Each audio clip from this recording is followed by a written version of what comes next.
One of the most important concepts to understand in studying Latin is case. What is a case? A case is a set of functions.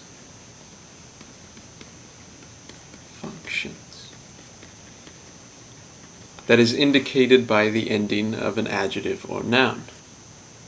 What do we mean by function? Well, a word can function as a subject of a sentence, a direct object, with a thing on which a verb is acting, or an indirect object, just to give a few examples. So if we have a sentence like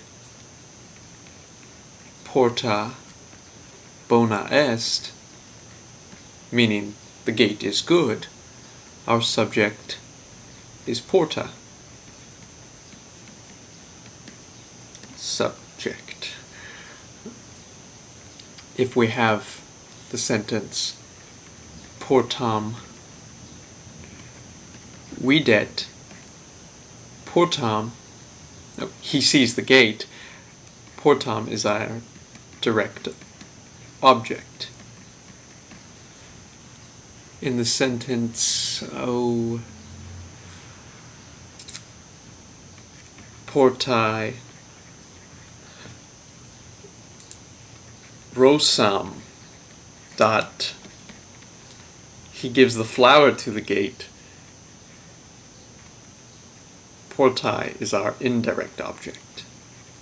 Indirect object. So what is the difference between these words? Well, the endings are different.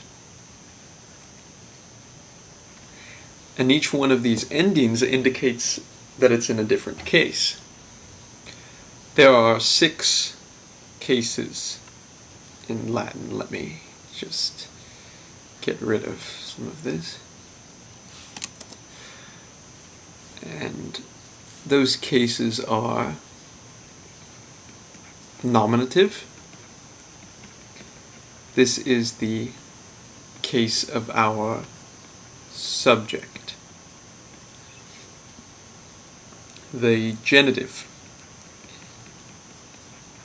For now, we'll say it's the case of possession.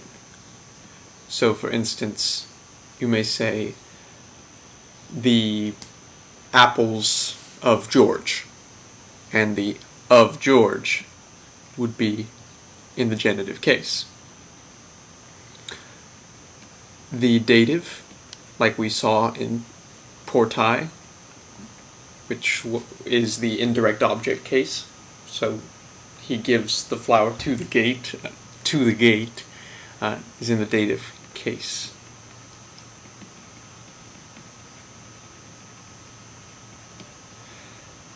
The accusative,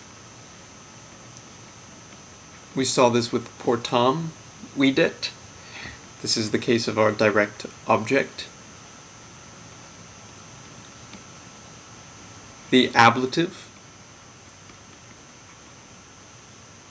for now we'll say that this is a case of means or accompaniment.